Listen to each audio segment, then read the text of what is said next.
श्री परमात्मने नमः। श्री गणेशाय नमः। श्री उमा महेश्वराभ्याम नमः। संक्षिप्त श्री स्कंद महापुराण। माहेश्वर खंड, केदार खंड। भगवान शिव की महिमा। दक्ष का शिव जी से द्वेष तथा दक्ष यज्ञ में सती का गमन।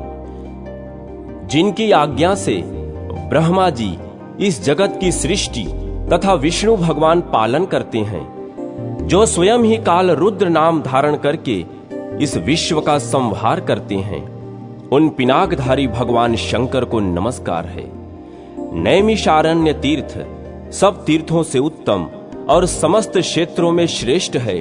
प्राचीन काल में वहां शौनक आदि तपस्वी मुनि एक ऐसे यज्ञ का अनुष्ठान कर रहे थे जो दीर्घ काल तक चालू रहने वाला था। उस यज्ञ में दीक्षित सभी महर्षियों के सबके प्रति समान भाव था। एक दिन उन सभी महात्माओं के दर्शन की उत्कंठा से प्रेरित होकर महातपस्वी व्यास शिष्य लोमश जी वहां पधारे। उस दीर्घकालिक यज्ञ का अनुष्ठान करने वाले मुनियों ने लोमश जी को आया देख एक साथ ही उठकर उनका स्वागत किया। सबके मन में उल्लास छा गया। सभी उनके दर्शन के लिए उत्सुक थे। वे पाप रहित महाभाग महर्षिगण लोमश जी को अर्घ्य और पाद्य निवेदन करके उनके सत्कार में लग गए। आतिथ्य के पश्चात उन्होंने विस्तार पूर्वक शिव धर्म सुनाने के लिए लोमश जी से प्रार्थना की। इस पर उन्होंने शिव जी के उत्तम महात्म्य का इस प्रकार वर्णन आरंभ किया। लोमश जी बोले, 18 पुराणों में परम पुरुष भगवान शिव की महिमा का गान किया गया है। अतः शिव जी के महात्म का पूर्णतया वर्णन कोई भी नहीं कर सकता। जो लोग शिव इस 2 अक्षर के नाम का उच्चारण करेंगे, उन्हें स्वर्ग और मोक्ष दोनों प्राप्त होंगे, इसमें तनिक भी संदेह नहीं है। महादेव जी देवताओं के पालक और सबका शासन करने वाले हैं। वे बड़े उदार और औढ़रदानी हैं। उन्होंने अपना सब कुछ दूसरों को दे डाला है, इसलिए वे सर्व अर्थात शर्व कहे गए हैं। जो सदा कल्याण करने वाले भगवान शिव का भजन करते हैं, वे धन्य हैं जिन्होंने विष भक्षण किया, दक्ष यज्ञ का विनाश किया, काल को दग्ध कर डाला और राजा श्वेत को संकट से छुड़ाया। उन महादेव जी की महिमा का वर्णन कौन कर सकता है? मुनियों ने पूछा, मुने, भगवान शिव ने कैसे विष भक्षण किया तथा कैसे दक्ष यज्ञ का विनाश किया, वह सब बातें हमें बताइए। हमारे मन में वह सब सुनने के लिए बड़ी उत्कंठा है। लोमश जी बोले, विप्रगण, पूर्व काल की बात है। प्रजापति दक्ष ने परमश्रेष्ठी ब्रह्मा जी के कहने से अपनी पुत्री सती का विवाह महात्मा शंकर जी के साथ कर दिया था। एक दिन वह ही दक्ष स्वेच्छानुसार घूमते हुए नैमिषारण्य में आए। वहां के ऋषि मुनियों ने उनका बड़ा आदर और सत्कार किया। संपूर्ण देवताओं और असुरों ने भी उनकी स्तुति और नमस्कार के द्वारा दक्ष का सम्मान किया, किंतु भगवान शंकर ने उनको प्रणाम तक नहीं किया। दक्ष ने जब इस बात की ओर लक्ष्य किया, तब उनके मन में बड़ा क्रोध हुआ। वे प्रजापति ठहरे, यह अपमान कैसे सहते। उन्होंने तुरंत भगवान शिव के प्रति कटु वचनों की बौछार आरंभ कर दी।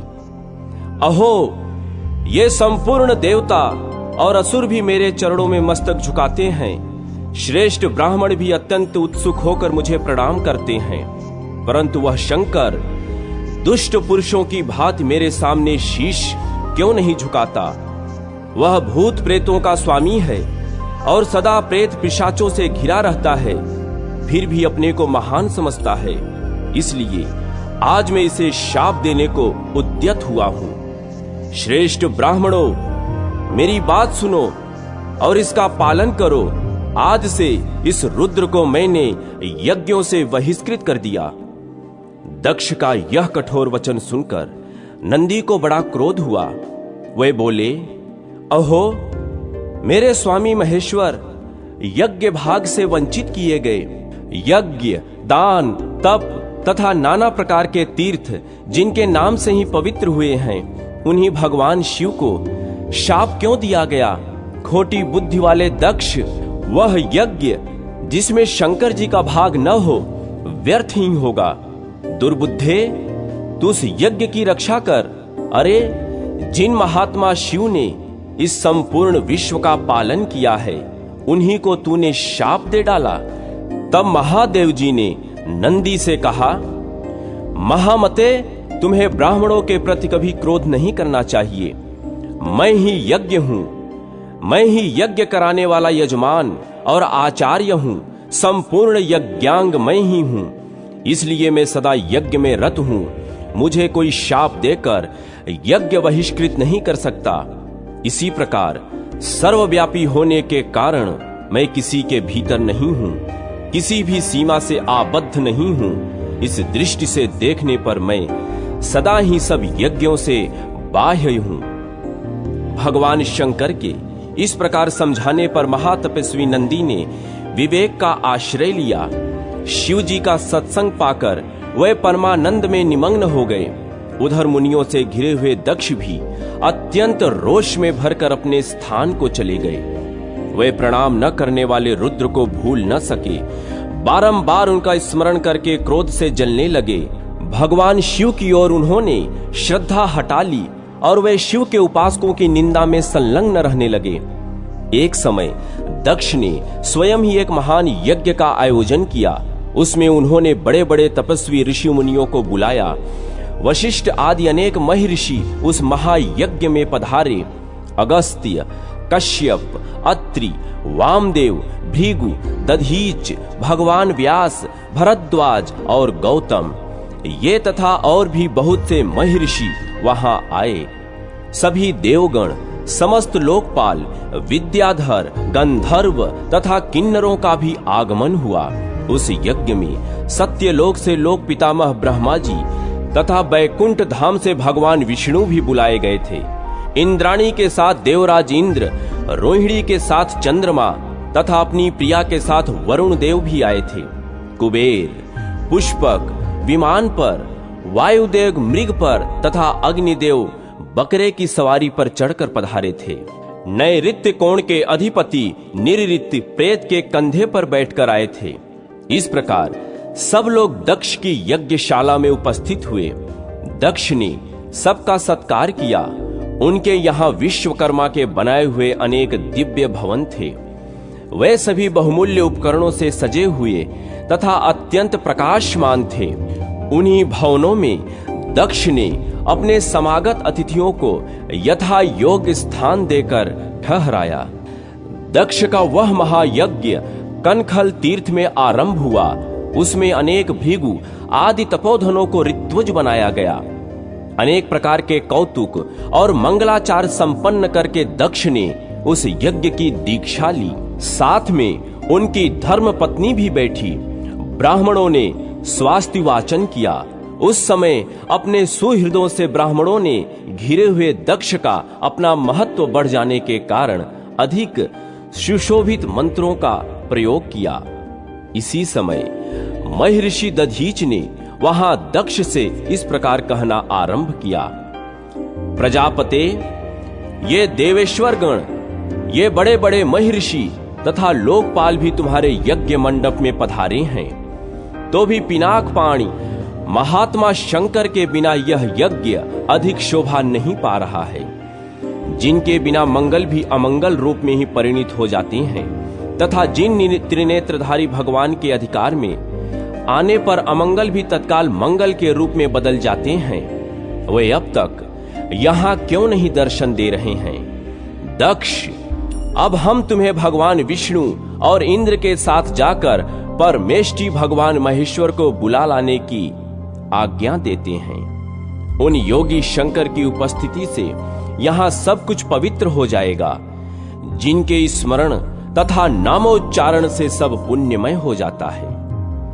दधीच का यह वचन सुनकर दक्ष क्रोध में भर गए और बड़ी उतावली के साथ उत्तर देने लगे। उनका भीतरी भाव तो दूषित था, किंतु ऊपर से वे हंसते हुए बोल रहे थे। उन्होंने कहा, संपूर्ण देवताओं के मूल हैं भगवान विष्णु, जिनमें सनातन धर्म की स्थिति है, जिनमें संपूर्ण वेद, यज्ञ और नाना प्रकार के सत्कर्म भी प्रतिष्ठित हैं। वे भगवान विष्णु तो यहाँ पधारे हुए हैं। सत्यलोक से लोक पितामह ब्रह्मा जी भी आ गए हैं। उनके साथ समस्त वेद, उपनिषद और नाना प्रकार के आगम भी हैं। इसी प्रकार आप जैसे निष्पाप महर्षि गण भी आ गए हैं, जो यज्ञ कर्म के योग्य हैं, शांति चित्त और सुपात्र हैं। वे सब महात्मा यहां पदार्पण कर चुके हैं। आप सब महर्षि गण वेद के वाक्य तथा उसके अर्थ के भी तत्वज्ञ हैं। दृढ़ता पूर्वक व्रत का पालन करने वाले हैं आप ही हैं। आपके होते हुए अब हमें रुद्र से क्या प्रयोजन है? ब्राह्मण, आप सब लोग मिलकर मेरे इस महान यज्ञ को सफल बनावें। दक्ष की यह बात सुनकर दधीच ने कहा, पवित्र अंतःकरण करने वाले समस्त श्रेष्ठ महर्षियों और देवताओं के समुदाय में यह बड़ा भारी अन्याय हुआ है कि भगवान शिव को आमंत्रित नहीं किया गया। महात्मा शंकर के बिना इस यज्ञ में शीघ्र ही महान विघ्न होने वाला है।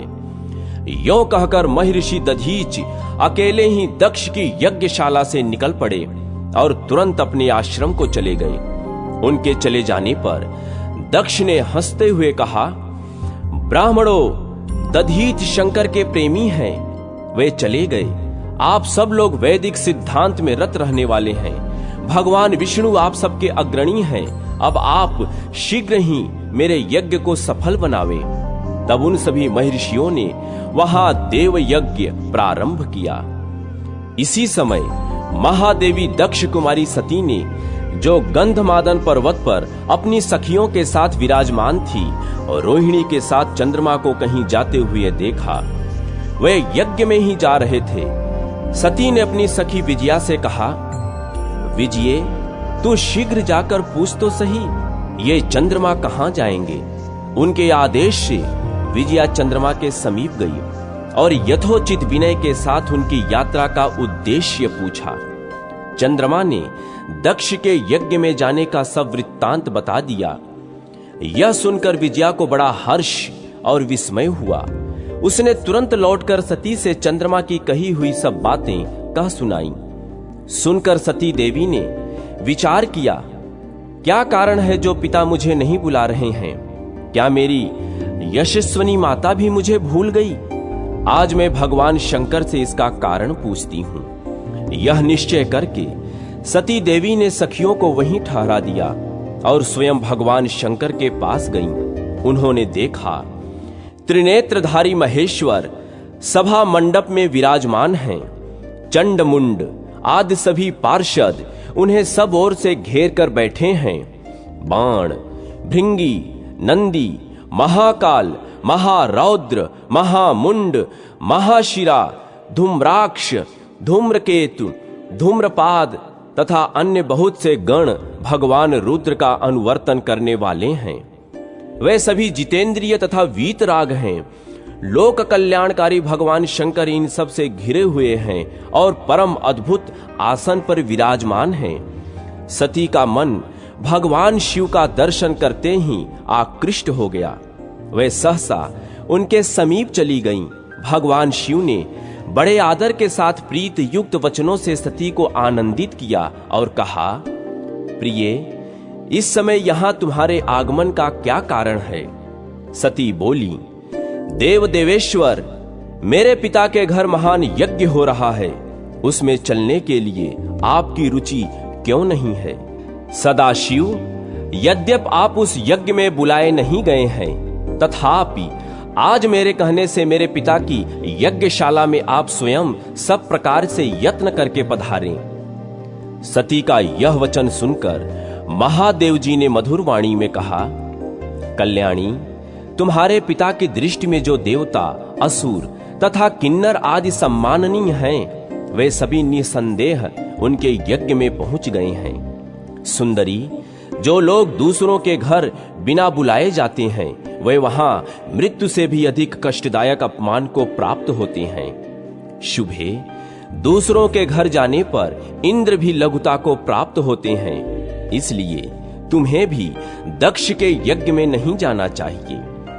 महात्मा भगवान शंकर के इस प्रकार कहने पर सती ने अपने पिता के प्रति रोष प्रकट करने वाले वचनों में कहा, नाथ, जिनसे संपूर्ण यज्ञ सफल होते हैं, वे देव देवेश्वर तो आप ही हैं। फिर आपको भी मेरे दुराचारी पिता ने आमंत्रित नहीं किया। उस दुरात्मा के मन में आपके प्रति सद्भाव है या दुर्भाव, यह सब मैं नहीं जानती हूँ, इसलिए अभी पिता के यज्ञ मंडप में जाती हूँ। देव देव, जगतपते, मुझे वहां जाने की आज्ञा दीजिए। सती देवी के यूं कहने पर भगवान महेश्वर बोले, उत्तम व्रत का पालन करने वाली देवी, यदि ऐसी बात है तो इस नंदी पर सवार हो, नाना प्रकार के प्रथम गणों को साथ लेकर तुम शीघ्र वहां की यात्रा करो। मैं आज्ञा देता हूं, भगवान शिव के आदेश से 60,000 रुद्रगण सती देवी के साथ चले। उन गणों से घिरी हुई देवी ने अपने पिता के घर की ओर प्रस्थान किया। सती देवी जब पिता के घर चली गईं, उस समय सब बातों पर विचार करके भगवान महेश्वर ने अपने मुख से यह वचन निकाला, अपने पिता द्वारा अपमानित होकर दक्ष कुमारी सती अब फिर यहां लौटकर नहीं आएगी। सती का अग्नि प्रवेश, दक्ष यज्ञ विध्वंस तथा दक्ष पर पुनः भगवान शिव की कृपा। दाक्षायणी सती उस स्थान पर गईं जहां वह महान प्रकाशशाली यज्ञ हो रहा था। नाना प्रकार के आश्चर्यमय कौतूहल से परिपूर्ण पिता के उस भवन को देखकर सती देवी द्वार पर ही ठहर गई और परम सौभाग्यवान नंदी की पीठ से उतरकर इधर उधर दृष्टि डालने लगी। उन्होंने माता पिता, सुहृद, संबंधी तथा बंधु बांधवों को देखा। माता पिता को मस्तक झुकाकर वे बड़ी प्रसन्न हुई। फिर अपने अभिमत प्रस्ताव के अनुरूप वचन बोली, पिताजी, जिनसे यह संपूर्ण चराचर जगत पवित्र होता है, उन परम कल्याण में भगवान शंकर को आपने क्यों नहीं बुलाया? फिर ऋषि मुनियों को संबोधित करते हुए कहा, भृगुजी, क्या आप भगवान शिव को नहीं जानते? महामते कश्यप, क्या आप भी महादेव जी से अपरिचित हैं? अत्रि, वशिष्ठ तथा कण्वजी, क्या आप भी महेश्वर की महिमा को नहीं जानते? इंद्र, इस समय तुम्हारा क्या कर्तव्य है? भगवान विष्णु, आप तो परमेश्वर महादेव जी को अच्छी तरह जानते हैं। ब्रह्मा जी, क्या आपको महादेव जी के पराक्रम का ज्ञान नहीं है? सती की बात सुनकर दक्ष ने कुपित होकर कहा, भद्रे, तुम्हारे बहुत बातें बनाने से क्या होगा? इस समय यहां तुम्हारी कोई आवश्यकता नहीं है। ठहरो या चली जाओ। तुम्हें यहां आने की क्या जरूरत थी? तुम्हारा पति, जो शिव कहलाता है, अमंगल का मूर्तिमान स्वरूप है, कुलीन भी नहीं है, वेद से बहिष्कृत है, वह भूत प्रेत और पिशाचों का राजा है। इसलिए इस यज्ञ के निमित्त होकर उसको आमंत्रित नहीं किया गया है। विश्व वंदिता सती अपने पिता को शिव की निंदा में संलग्न देख अत्यंत क्रोध में भर गईं और सोचने लगीं, जो महादेव जी की निंदा करता है तथा जो उनकी निंदा होती देख चुपचाप सुनता है, वे दोनों नरक में जाते हैं और जब तक सूर्य चंद्रमा की स्थिति है तब तक उस नरक में ही पड़े रहते हैं। अतः अब मैं इस देह को त्याग दूंगी, अग्नि में प्रवेश कर जाऊंगी। इस प्रकार विचार करते हुए सती शिव, रुद्र आदि नामों का उच्चारण करने लगी और अग्नि में प्रवेश कर गई। यह देख उनके साथ आए समस्त शिवगण हाहाकार करने लगे। ऋषि, इंद्र आदि देवता, मरुद्गण, विश्वदेव, अश्वनी कुमार तथा संपूर्ण लोकपाल अवाक हो गए। दक्ष यज्ञ में सम्मिलित हुए सभी ऋषि मुनि इस घटना से भयभीत हो उठे। इसी बीच में महात्मा नारद जी ने महादेव जी के पास जाकर दक्ष की सारी करतूत कह सुनाई। सुनकर भयंकर पराक्रम प्रकट करने वाले परम क्रोधवान जगदीश्वर भगवान रुद्र बहुत ही कुपित हुए। लोक संहारकारी रुद्र ने अपनी जटा उखाड़कर उसे पर्वत के शिखर पर क्रोधपूर्वक दे मारा। जटा उखाड़ने से महायशस्वी वीरभद्र प्रकट हुए, साथ ही करोड़ों भूतों से घिरी हुई काली का भी प्राकट्य हुआ। महात्मा रुद्र के क्रोध और निःश्वास से सैकड़ों प्रकार के ज्वर तथा 13 प्रकार की सान्निपात रोग उत्पन्न हुए। वीरभद्र ने भयंकर पराक्रमी रुद्र से निवेदन किया, प्रभो शीघ्र आज्ञा कीजिए, इस सेवक से क्या काम लेना है। भगवान रुद्र ने आज्ञा दी, महाबाहु वीर शीघ्र जाओ और दक्ष यज्ञ का विनाश कर डालो। देवाधिदेव शूलपाणि महादेव जी की यह आज्ञा शिरोधार्य करके महातेजस्वी वीरभद्र समस्त भूतों से घिरे हुए दक्ष यज्ञ की ओर चल दिए। उनके साथ कालिका देवी भी थी। उसी समय दक्ष के यहाँ सहसा अपशकुन प्रकट होने लगे। धूल और कंकड़ों से भरी हुई रुक्ष वायु चलने लगी। मेघ रक्त की वर्षा करने लगे। संपूर्ण दिशाओं में अंधकार छा गया। पृथ्वी पर सहस्त्रशः उल्कापात होने लगे। इस प्रकार के अनिष्ट सूचक उत्पात वहां देवता आदि को दिखाई दिए। दक्ष को भी बड़ा भय हुआ। वह भगवान विष्णु की शरण में गए और विनय पूर्वक कहने लगे, महाविष्णु आप हमारे परम गुरु हैं, रक्षा कीजिए। सुरश्रेष्ठ आप ही यज्ञ हैं, इस महान भय से मुझे मुक्त कीजिए। दक्ष के इस प्रकार प्रार्थना करने पर भगवान मधुसूदन ने कहा, ब्राह्मण इसमें संदेह नहीं कि मुझे तुम्हारी रक्षा करनी चाहिए, किंतु तुमने धर्म को जानते हुए भी महेश्वर की अवहेलना की है। महेश्वर की अवज्ञा से तुम्हारा सब कुछ निष्फल हो जाएगा।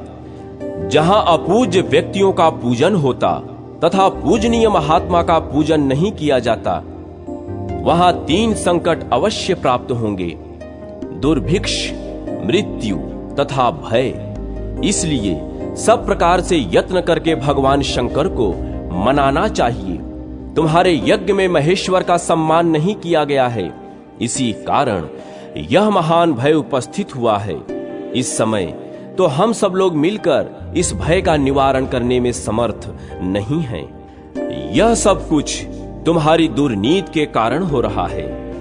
भगवान विष्णु का यह वचन सुनकर दक्ष चिंतित हो उठे। उनका मुंह सूख गया। इतने में ही अपनी सेना से घिरे हुए महातेजस्वी वीरभद्र भी आ पहुंचे।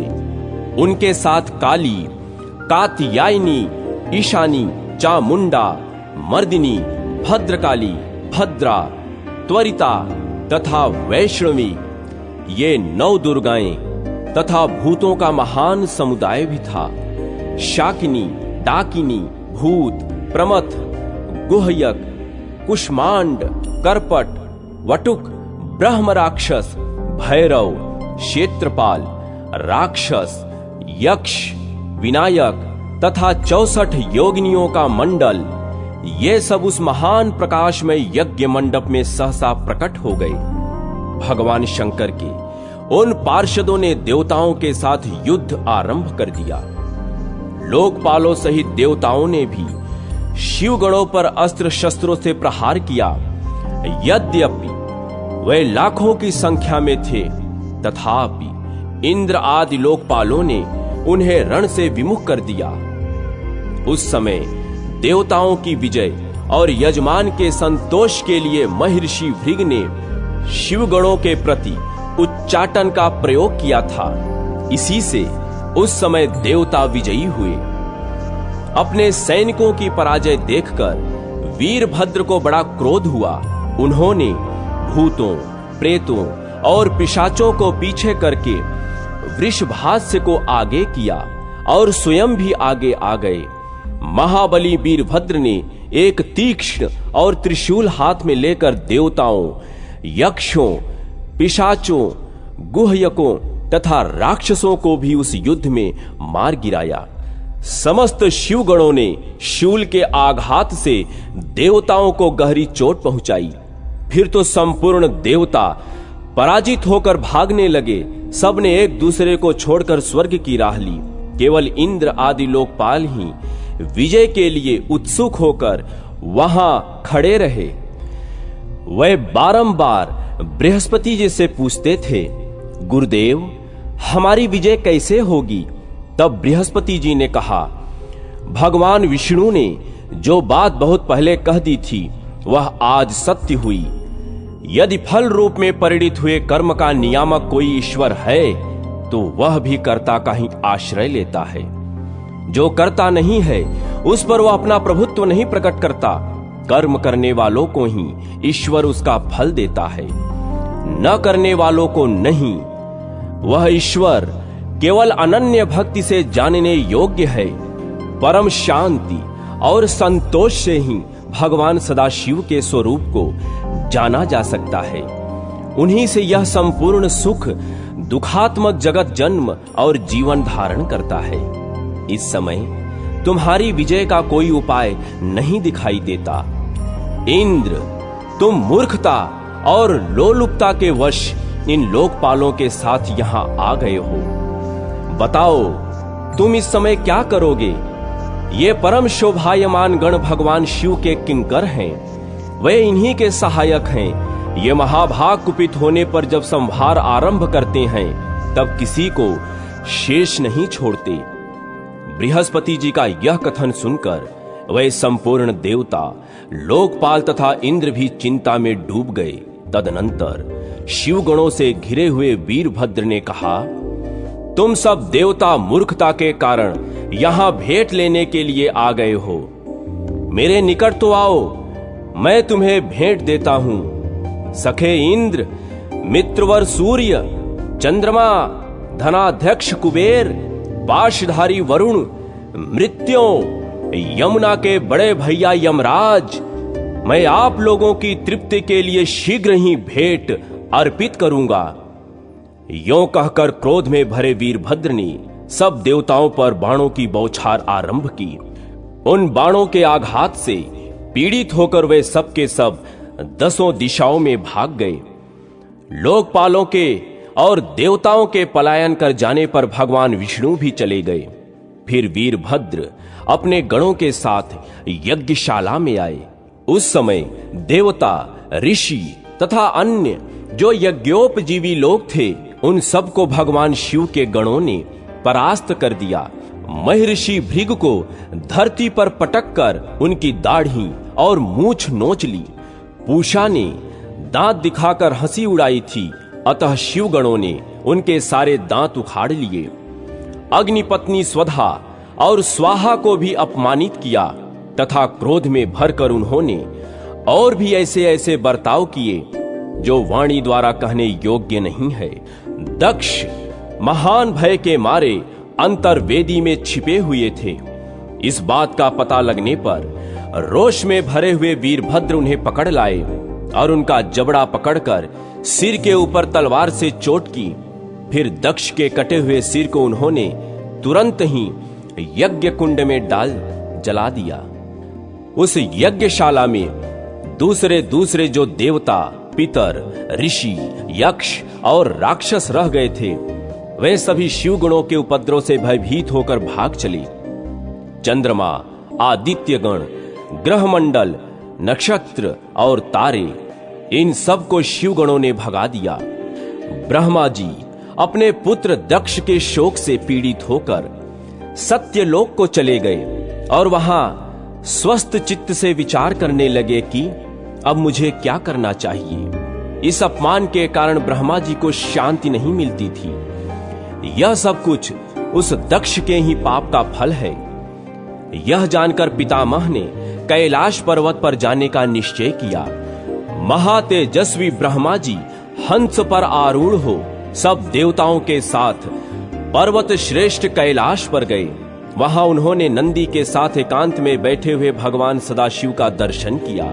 उनके मस्तक पर जटाजूट शोभा पा रहा था। भगवान शिव को देखकर ब्रह्मा जी दंड की भांति पृथ्वी पर पड़ गए और अपना अपराध क्षमा कराने के लिए उद्यत हो अपने चारों मुकुटों से भगवान शिव के चरणा रविंदों का स्पर्श करते हुए उनकी स्तुति करने लगे। ब्रह्मा जी बोले, शांत स्वरूप सर्वत्र व्यापक पर ब्रह्म रूप परमात्मा भगवान रुद्र को नमस्कार है। मस्तक पर जटाजूट धारण करने वाले महान ज्योतिर्मय महेश्वर को नमस्कार है। भगवान, आप जगत की सृष्टि करने वाले प्रजापतियों के भी सृष्टा हैं। आप ही सबका धारण पोषण करते हैं। आप सबके प्रपितामह हैं। आप ही रुद्र, महान, नीलकंठ और वेधा हैं। आपको नमस्कार है। यह संपूर्ण विश्व आपका स्वरूप है। आप ही इसके बीज यानी आदि कारण हैं। इस जगत को आनंद की प्राप्ति कराने वाले भी आप ही हैं। आपको नमस्कार है। आप ही ओंकार हैं, वशटकार हैं तथा संपूर्ण आयोजनों के प्रवर्तक हैं।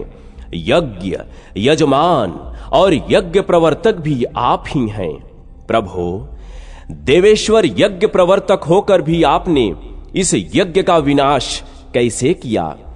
महादेव, आप ब्राह्मणों के हितैषी हैं, तो भी आपके द्वारा दक्ष का वध कैसे हुआ?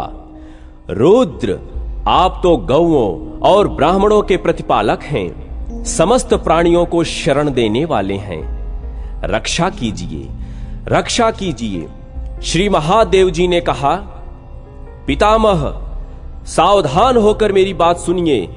दक्ष अपने ही कर्म से मारा गया, इसमें तनिक भी संदेह नहीं है। इसलिए किसी को भी कदापि ऐसा कर्म नहीं करना चाहिए जो दूसरों को क्लेश पहुंचाने वाला हो। ब्राह्मण, जो दूसरों को कष्ट देने वाला कर्म किया जाता है, वह एक न एक दिन ऊपर आ ही जाता है। यों कहकर भगवान शंकर उस समय ब्रह्मा आदि देवताओं के साथ कनखल तीर्थ में, जहां प्रजापति दक्ष का यज्ञ मंडप था, वहां गए। वहां जाकर उन्होंने वीरभद्र के द्वारा जो कुछ किया गया था वह सब देखा। स्वाहा, स्वधा, पूषा, बुद्धिमानों में श्रेष्ठ भृगु, अन्यान्य ऋषि, समस्त पितर, यक्ष, गंधर्व और किन्नर जो भी वहां जिस अवस्था में पड़े थे, सबको भगवान शिव ने देखा। किसी के अंग भंग हो गए थे, किसी की दाढ़ी और मूछें नोच ली गई थी तथा कुछ लोग रणभूमि में मरे पड़े थे। भगवान शंकर को आया देख वीरभद्र ने समस्त गणों के साथ उनके चरणों में दंडवत प्रणाम किया और वे सामने हाथ जोड़कर खड़े हो गए। महाबली वीरभद्र को अपने आगे खड़ा देख महादेव जी ने हंसते हुए कहा, वीरवर, यह तुमने क्या किया? दक्ष को शीघ्र यहां ले आओ, जिसने ऐसा यज्ञ किया और उसका वैसा ही विलक्षण फल भी प्राप्त किया। शंकर जी के यों कहने पर वीरभद्र ने बड़ी उतावली के साथ दक्ष का धड़ वहां लाकर सामने डाल दिया। तब शंकर जी ने कहा, वीर, इस दुरात्मा दक्ष का मस्तक कौन ले गया? यदि मिल जाए तो कुटिल होने पर भी इसे मैं जीवित कर दूंगा। यह सुनकर वीरभद्र फिर बोले, भगवान, मैंने उसी समय इसके मस्तक को अग्नि में होम दिया था। अब तो केवल पशु का सिर बचा है, किंतु उसका मुख बहुत विकृत हो गया है। यह सब बातें जानकर भगवान शिव ने पशु के भयंकर मुख को, जिसमें दाढ़ी भी लगी हुई थी, दक्ष के धड़ से जोड़ दिया। इस प्रकार भगवान शंकर की कृपा से दक्ष को नया जीवन प्राप्त हुआ। दक्ष अपने सामने भगवान रुद्र को उपस्थित देख लज्जा से गड़ गए। उन्होंने लोक कल्याणकारी भगवान शंकर के चरणों में मस्तक झुकाकर उनका स्तवन किया। दक्ष बोले, सबको वर देने वाले सर्वश्रेष्ठ देव भगवान शंकर को मैं प्रणाम करता हूं। सनातन देवता शिव को मैं सदा नमस्कार करता हूं। देवताओं के पालक और ईश्वर पापहारी हर को मैं प्रणाम करता हूं। जगत के एकमात्र बंधु शंभु को मैं नमस्कार करता हूं, जो संपूर्ण विश्व के स्वामी, विश्वरूप, सनातन ब्रह्म और स्वात्म रूप हैं। उन भगवान शिव को मैं शीश झुकाता हूं। अपनी भक्ति से प्राप्त होने योग्य सर्वरूप भगवान शिव को मैं प्रणाम करता हूं, जो वरदायक हैं, वर स्वरूप हैं और वर्ण करने योग्य हैं। उन भगवान शिव को मैं मस्तक नवाता हूं। दक्ष के इस प्रकार स्तुति करने पर भगवान शंकर ने कहा, सुरश्रेष्ठ, 4 प्रकार के पुण्यात्मा जन मेरा सदा भजन करते हैं। आर्त, जिज्ञासु, अर्थार्थी और ज्ञानी, इन सब में ज्ञानी श्रेष्ठ हैं। इसलिए समस्त ज्ञानी पुरुष मुझे विशेष प्रिय हैं। इसमें तनिक भी संशय नहीं है। जो ज्ञान के बिना ही मुझे पाने का यत्न करते हैं वह अज्ञानी हैं।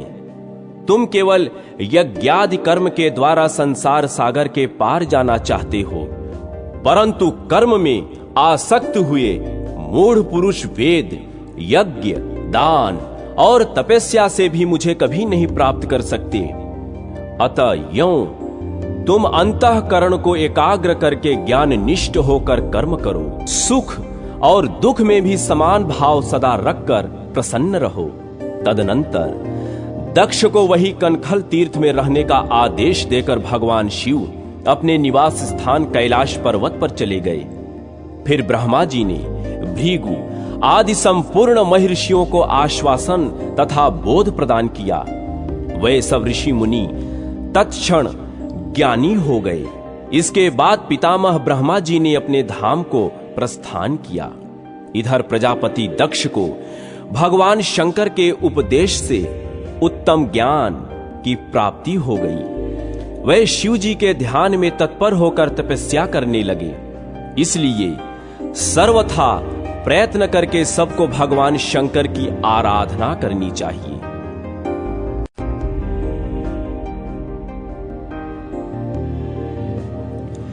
शिव पूजन की महिमा। लोमस जी कहते हैं, जो मनुष्य शिव मंदिर के आंगन में झाड़ू लगाते हैं वह निश्चय ही भगवान शिव के लोक में पहुंचकर संपूर्ण विश्व के लिए वंदनीय हो जाते हैं। जो भगवान शिव के लिए यहां अत्यंत प्रकाशमान दर्पण अर्पण करते हैं वह आगे चलकर शिव जी के सम्मुख उपस्थित रहने वाले पार्षद होंगे। जो लोग देवाधिदेव शूलपाणि शंकर को चंवर भेंट करते हैं वह त्रिलोकी में जहां कहीं जन्म लेंगे उन पर चंवर डुलता रहेगा।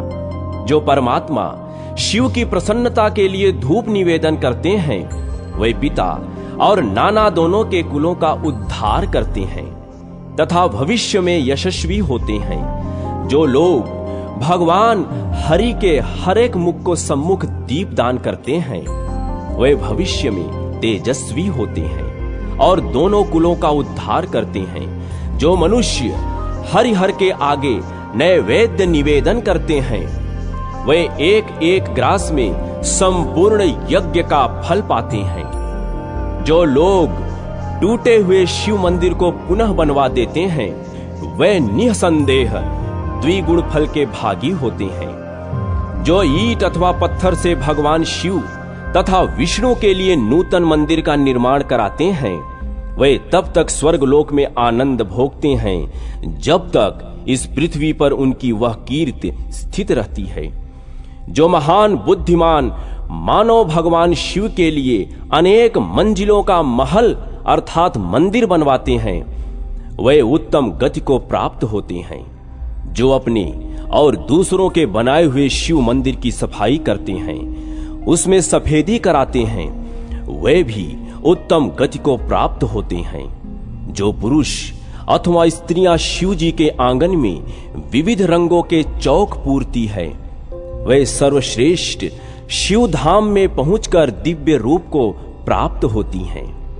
जो पुण्यात्मा मनुष्य भगवान शिव को चंदोवा भेंट करते हैं वे स्वयं तो शिवलोक में जाते ही हैं, अपने समस्त कुल को भी तार देती हैं। जो अधिक आवाज करने वाली घंटा लेकर उसे शिव मंदिर में बांधते हैं, वे भी त्रिलोकी में तेजस्वी और कीर्तिमान होंगे। धनवान हो या दरिद्र, जो 1, 2 या 3 समय भगवान शिव का दर्शन करता है वह सुखी होता है और समस्त दुखों से छूट जाता है। हे हरे और हे हर, इस प्रकार भगवान शिव और विष्णु के नाम लेने से परमात्मा शिव ने बहुतेरे मनुष्यों की रक्षा की है। तीनों लोकों में महादेव जी से बढ़कर दूसरा कोई देवता नहीं दिखाई देता। इसलिए सब प्रकार के प्रयत्नों से भगवान सदाशिव की पूजा अर्चना करनी चाहिए। पत्र, पुष्प, फल अथवा स्वच्छ जल तथा कनेर से भी भगवान शिव की पूजा अर्चना करनी चाहिए। आक अर्थात मदार का फूल कनेर से 10 गुना श्रेष्ठ माना गया है। आक के फूल से भी 10 गुना श्रेष्ठ है धतूरे आदि का फल। नीलकमल 1000 कचनार से भी श्रेष्ठ माना गया है। यह चराचर जगत विभूत से प्रकट हुआ है। वह विभूति भगवान शिव के श्री अंगों में भली भांति लगती है, इसलिए सदा उसे धारण करना चाहिए। जिनके मुख से नमः शिवाय यह पंचाक्षर मंत्र सदा उच्चारित होता है, वे मनुष्य भगवान शंकर के स्वरूप को प्राप्त होते हैं। प्रातः काल, मध्याह्न काल तथा संध्या के समय शंकर जी का दर्शन करना चाहिए। प्रातः काल भगवान शिव के दर्शन से संपूर्ण पातकों का नाश हो जाता है। दोपहर के समय शिव जी के दर्शन से मनुष्यों के 7 जन्मों के पाप नष्ट हो जाते हैं तथा रात्रि काल में शंकर जी के दर्शन से जो पुण्य होता है उसकी तो कोई गणना ही नहीं है। शिव यह 2 अक्षरों का नाम महापातकों का भी नाश करने वाला है। जिन मनुष्यों के मुख से शिव का नाम जप होता रहता है, उन्होंने ही इस संपूर्ण जगत को धारण किया है। पुण्यात्मा पुरुषों ने शिव जी के आंगन में आरती के समय बजाने के लिए जो बड़ा सा नगारा रख छोड़ा हो, उसकी आवाज से पापी मनुष्य भी पवित्र हो जाते हैं। इसलिए चीरकाल से संचित प्रचुर धन, बहुमूल्य चमर, मंच, शैया, दर्पण, चंदोवा, आभूषण तथा विचित्र वस्त्र भगवान शिव की सेवा में अर्पित करने चाहिए। पुराण पाठ, कथा, इतिहास और संगीत आदि नाना प्रकार के आयोजन भगवान शिव को प्रिय हैं। इनकी व्यवस्था करनी चाहिए। ऐसी व्यवस्था करके पापी मनुष्य अपने पाप से मुक्त होकर शिवलोक में चले जाते हैं।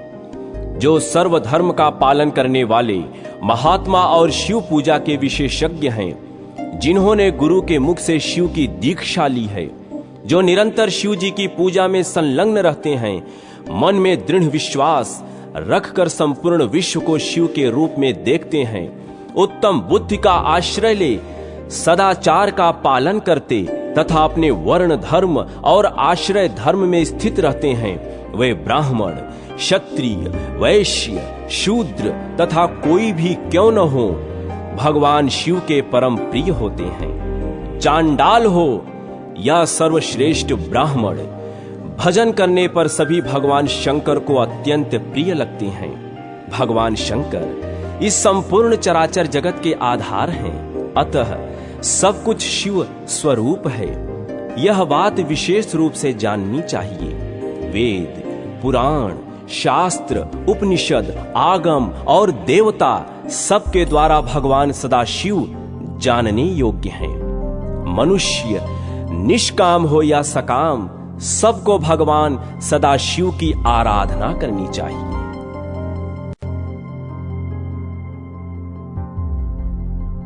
शिवलिंग पूजन की महिमा तथा रावण के उत्कर्ष और पतन का वृत्तांत।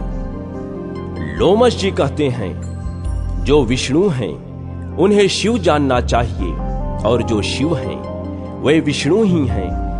पीठ का अर्थात आधार अथवा अर्घा भगवान विष्णु का ही रूप है और उस पर स्थापित लिंग महेश्वर का स्वरूप है। अतः शिवलिंग का पूजन सबके लिए श्रेष्ठ है। ब्रह्मा जी निरंतर मणिमय शिवलिंग का पूजन करते हैं। इंद्र रत्नमय, चंद्रमा मुक्तामय तथा सूर्य ताम्रमय लिंग की सर्वदा पूजा करते हैं। कुबेर चांदी के शिवलिंग की, वरुण कुछ लाल रंग के शिवलिंग की, यमराज नीले रंग, नैऋत्य कोण के अधिपति रजत वर्ण तथा वायुदेव केसरिया रंग के शिवलिंग की निरंतर आराधना करते हैं। इस प्रकार इंद्र आदि समस्त लोकपाल शिवलिंगोपासक हैं। पाताल में भी सब लोग शिव पूजक हैं। गंधर्व और किन्नर भी शिवोपासना करते हैं। दैत्यों में प्रहलाद आदि कोई कोई ही वैष्णव हैं। यही बात राक्षसों के लिए भी है। उनमें भी विभीषण आदि ही वैष्णव हैं। बलि, नमुचि, हिरण्यकशिप, वर्षपर्वा, संहाद ये तथा बुद्धिमान शुक्राचार्य के और भी बहुत से शिष्य शिव जी की उपासना करने वाले हैं। इस तरह प्रायः सभी दैत्य, दानव और राक्षस शिवाराधना में ही रत रहते हैं। हेति, प्रहेति, संयति, प्रयाचि, प्रघस, विदुजिह्न, तीक्ष्ण दंष्ट्र, धूम्राक्ष, भीम विक्रम, माली, सुमाली, माल्यवान, अतिभीषण, विद्युतकेश, खंग जिह्न, महाबली रावण, दुर्धर्ष वीर कुंभकर्ण तथा प्रतापी वेगदंशी आदि समस्त श्रेष्ठ राक्षस सदा शिव पूजन में संलग्न रहे हैं। ये सर्वदा शिवलिंग का अर्चन करके उच्च कोटि की सिद्धि को प्राप्त हुए हैं। रावण ने ऐसी तपस्या की थी जो सभी के लिए दुस्सह थी। महादेव जी को तपस्या बहुत प्रिय है। वह उसकी तपस्या से जब बहुत अधिक प्रसन्न हो गए, तब उन्होंने रावण को ऐसे ऐसे वरदान दिए जो अन्य सबके लिए अत्यंत दुर्लभ है। रावण ने भगवान सदाशिव से ज्ञान, विज्ञान, संग्राम, अजेयता तथा शिव जी की अपेक्षा दुगने सिर प्राप्त कर लिए। शिव जी के 5 मुख हैं, इसलिए उनसे द्विगुण मुख पाकर रावण 10 मुख हुआ। उसने देवताओं, ऋषियों और पितरों को भी सर्वथा परास्त करके उन सब पर अपनी प्रभुता स्थापित की। भगवान महेश्वर के प्रसाद से वह सबसे अधिक प्रतापी हुआ। महादेव जी ने उसे त्रिकूट पर्वत का महाराजा बना दिया। इस प्रकार शिवलिंग की पूजा के प्रसाद से रावण ने तीनों लोकों को वश में कर लिया। देवताओं को बड़ी चिंता हुई। वे सब मिलकर शिवलोक में गए और दरवाजे पर किंकरों की भांति खड़े हो गए। उस समय नंदी, जिनका मुख वानर के समान है, देवताओं से वार्तालाप करने लगे। देवताओं ने नंदी को प्रणाम करके पूछा, आपका मुख वानर के समान क्यों है? नंदी ने कहा, एक समय रावण यहां आया और अपने पराक्रम की बात बहुत बढ़ चढ़कर कहने लगा। उस समय मैंने उससे कहा, भैया तुम भी शिवलिंग के पूजक हो और मैं भी, अतः हम दोनों एक समान हैं। फिर मेरे सामने यह व्यर्थ डींग क्यों मारते हो? मेरी बात सुनकर रावण ने तुम ही लोगों की भांति मेरे वानर मुख होने का कारण पूछा। उत्तर में मैंने निवेदन किया, यह मेरी शिवोपासना का मुंह मांगा फल है। भगवान शिव मुझे अपना सारूप्य दे रहे थे, किंतु उस समय मैंने वह नहीं स्वीकार किया। अपने लिए वानर के समान ही मुख मांगा। भगवान बड़े दयालु हैं। उन्होंने कृपा पूर्वक मुझे मेरी मांगी हुई वस्तु दे दी। जो अभिमान शून्य है, जिनमें दंभ का अभाव है तथा जो परिग्रह से दूर रहने वाले हैं, उन्हें भगवान शंकर का प्रिय समझना चाहिए। इसके विपरीत जो अभिमानी, दंभी और परिग्रही हैं, वह शिव के कल्याण में कृपा से वंचित रहते हैं। रावण मेरे साथ पूर्वोक्त बातचीत में अपने तपोबल का बखान करने लगा। उसने कहा, मैं बुद्धिमान हूं। मैंने भगवान शिव से 10 मुख मांगे हैं। अधिक मुखों से शिव जी की अद्भुत स्तुति की जाती है। तुम्हारे इस वानर तुल्य मुख से क्या होगा? तुम्हें किसी ने खोटी सलाह दी होगी। तुमने शंकर जी से यह वानर का मुख व्यर्थ ही मांगा है। देवताओं, रावण का यह उपहास पूर्ण वचन सुनकर मैंने उसे शाप देते हुए कहा, जब कोई महातपस्वी श्रेष्ठ मानव उन वानरों के साथ मुझे आगे करके तुम पर आक्रमण करेगा, उस समय वह तुम्हें अवश्य मार डालेगा। इस प्रकार सारे संसार को रुलाने वाले रावण को मैंने शाप दे डाला। देवाधिदेव महादेव जी साक्षात विष्णु रूप हैं, अतः आप लोग भगवान विष्णु से प्रार्थना करें। नंदी की यह बात सुनकर सब देवता मन ही मन बहुत प्रसन्न हुए। उन्होंने वैकुंठ में आकर अपनी वाणी द्वारा भगवान विष्णु की स्तुति आरंभ की। देवता बोले, देव देव जगदीश्वर, आप छहों ऐश्वर्यों से युक्त होने के कारण भगवान कहलाते हैं। आपको नमस्कार है। यह संपूर्ण चराचर जगत आपके आधार पर टिका हुआ है। यह जगत एक लिंग है जिसे आपने आधार पीठ रूप होकर धारण किया है। प्रभु, हम लोगों के लिए पहले भी आप अनेक प्रकार अवतार धारण किए हैं। आपने मत्स्य रूप धारण करके ब्रह्मा जी के मुख में वेदों की स्थापना की है। आपने ही हयग्रीव रूप से मधु और कैटभ नामक दैत्यों को मारा है। कच्छप अवतार धारण करके आपने ही अपनी पीठ पर मंदराचल पर्वत उठाया था। वाराह रूप धारण करके आपने हिरण्याक्ष दैत्य को मार गिराया था तथा नरसिंह रूप से हिरण्यकशिप को मौत के घाट उतारा है। वामन अवतार धारण कर आपने ही दैत्यराज बलि को बांधा और भृगुकुल में ही परशुराम रूप से प्रकट होकर आपने ही कार्तवीर्य अर्जुन का वध किया।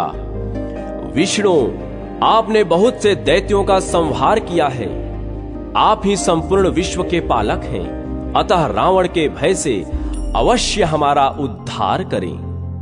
देवताओं के इस प्रकार प्रार्थना करने पर भूत भावन भगवान वासुदेव ने संपूर्ण देवताओं से कहा, देवगण, तुम लोग अपने प्रस्ताव के अनुसार मेरी बात सुनो।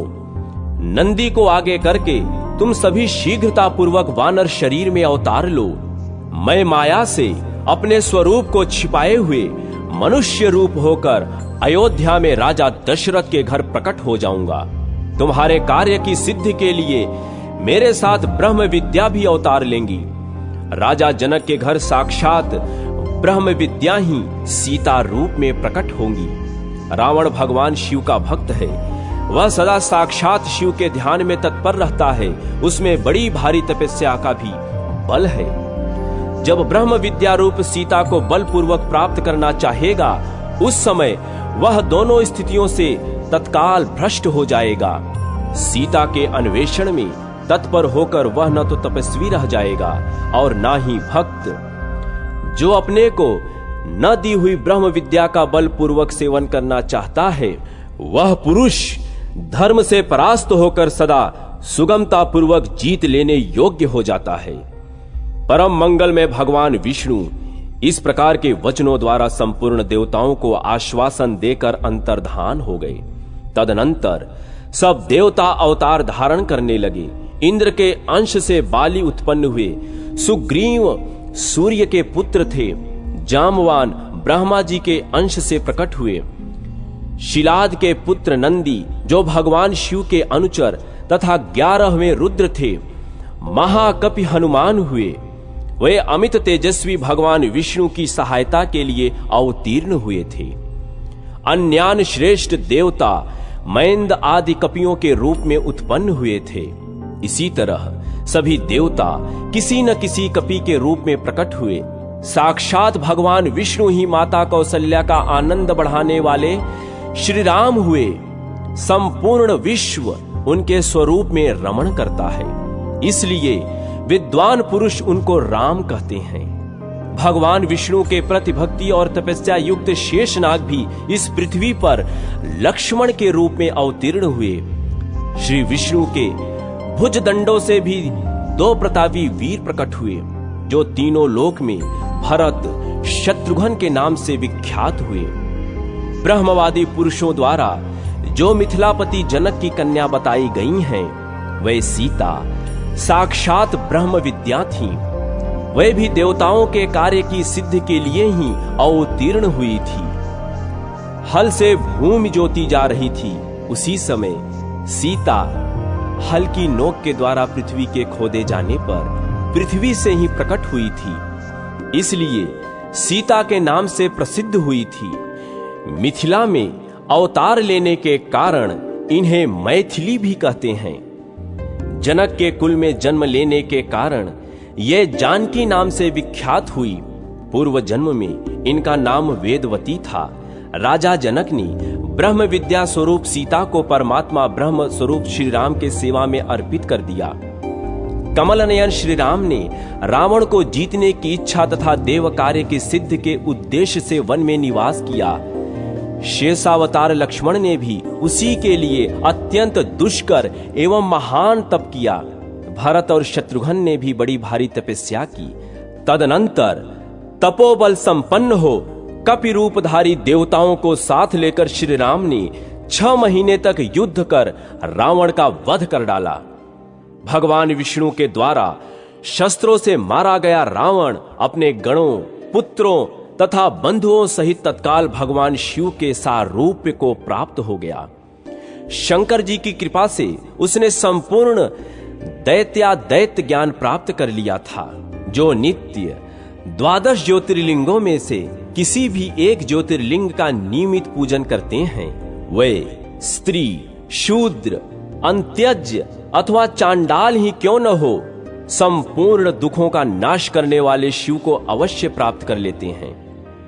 जो मन को अपने वश में करके भगवान शिव के ध्यान में तत्पर रहते हैं, उनका मायामय अज्ञान शीघ्र ही दूर हो जाता है तथा माया का निवारण हो जाने से तीनों गुणों का लय हो जाता है। इस प्रकार मनुष्य जब गुणातीत हो जाता है तब वह मोक्ष का भागी होता है। अतः संपूर्ण देहधारियों के लिए शिवलिंग का पूजन परम कल्याणकारी है। भगवान शिव लिंग रूप में प्रकट होकर चराचर जगत का उद्धार करते हैं।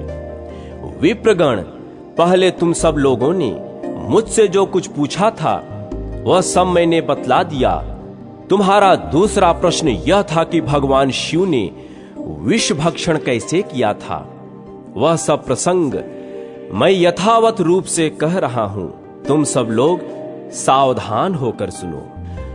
गुरु की अवहेलना से इंद्र की दैत्यों द्वारा पराजय, समुद्र मंथन, शंकर जी की कृपा से कालकूट विष से सबकी रक्षा, विविध रत्नों का प्राकट्य तथा लक्ष्मी जी का प्रादुर्भाव।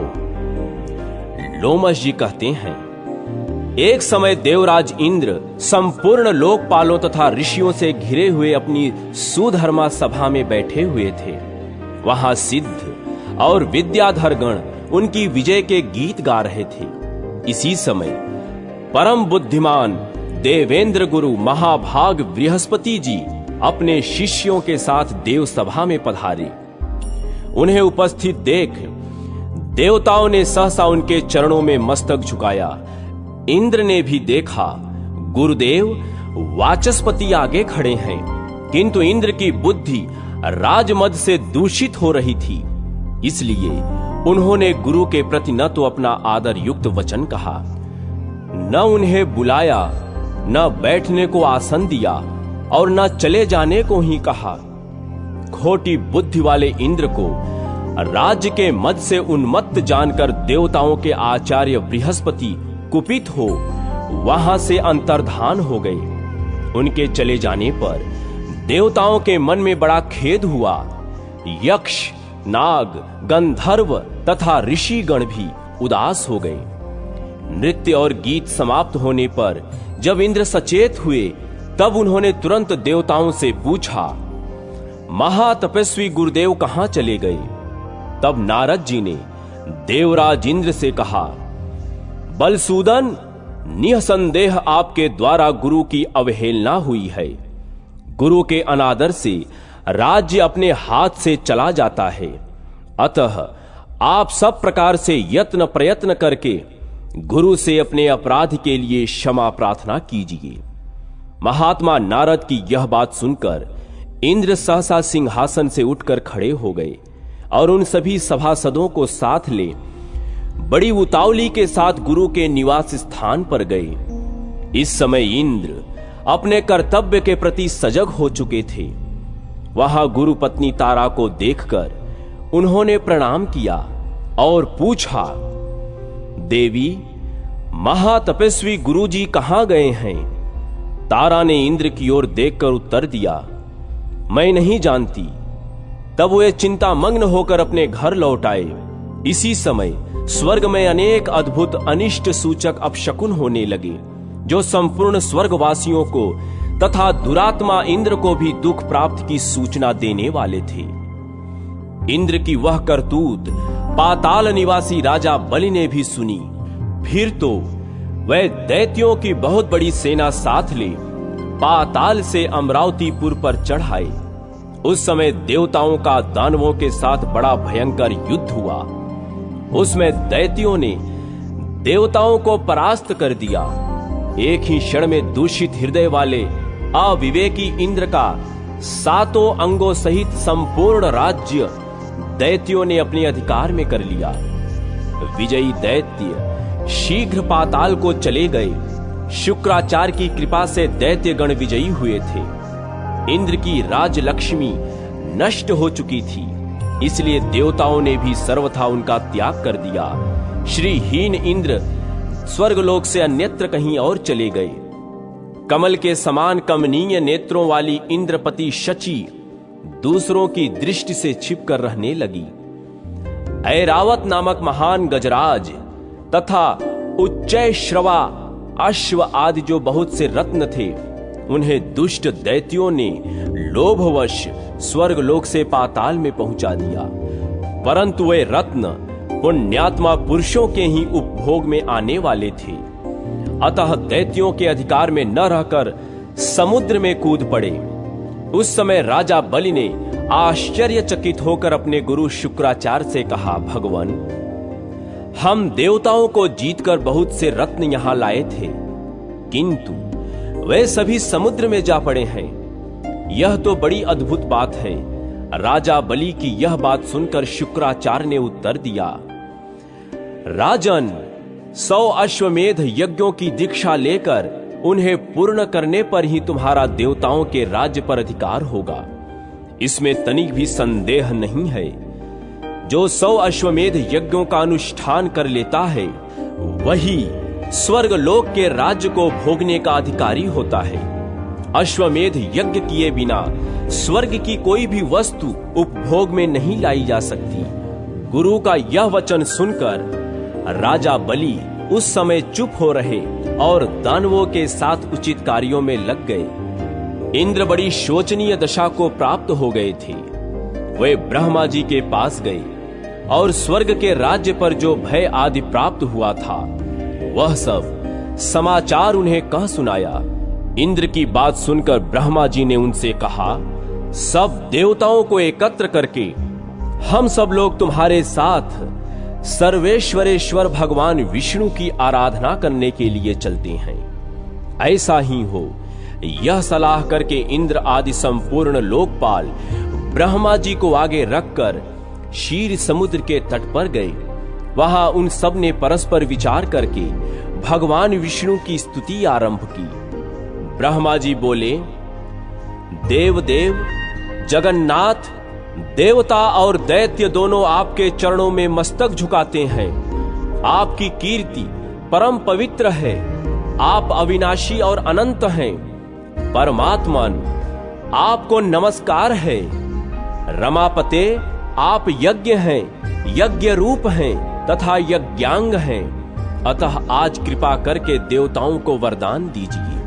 भगवान, गुरु की अवहेलना करने के कारण इंद्र इस समय ऋषियों सहित स्वर्ग के राज्य से भ्रष्ट हो चुके हैं, इसलिए इनका उद्धार कीजिए। श्री भगवान बोले, देवगण, गुरु की अवहेलना करने से सारा अभ्युदय नष्ट हो जाता है। जो पापी हैं, अधर्म में तत्पर हैं तथा केवल विषयों में ही रचे पचे रहते हैं और जिनके द्वारा अपने माता पिता की निंदा होती रहती है, वे निसंदेह बड़े भाग्यहीन हैं। ब्राह्मण, इस इंद्र ने जो अन्याय किया है उसका फल इसे तत्काल प्राप्त हो गया। केवल इंद्र के ही कर्म से संपूर्ण देवताओं पर संकट आया है।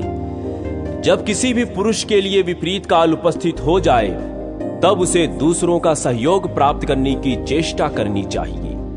बुद्धिमान पुरुष अपने संपूर्ण मनोरथों की सिद्धि के लिए अन्य प्राणियों के साथ मैत्री करते हैं। अतः इंद्र, तुम मेरी बात मानो। इस समय अपना काम बनाने के लिए तुम्हें दैत्यों के साथ मेल जोल कर लेना चाहिए। भगवान विष्णु के इस प्रकार आज्ञा देने पर परम बुद्धिमान इंद्र अमरावती छोड़कर देवताओं के साथ सुतल लोक में गए। इंद्र आए हैं, यह सुनकर राजा इंद्रसेन बलि रोष में भर गए। उन्होंने अपनी सेना के साथ जाकर इंद्र को मार डालने का विचार किया। उस समय देवऋषि नारद ने बलवानों में श्रेष्ठ राजा बलि और दैत्यों को ऊंच नीच समझाकर उन्हें इंद्र के वध से रोका। देवऋषि के ही कहने से राजा बलि ने इंद्र के प्रति अपना रोष त्याग दिया। इतने में ही इंद्र भी अपनी सेना के साथ आ पहुंचे। राजा बलि ने देखा लोकपालों से घिरे हुए इंद्र श्रीहीन हो गए हैं।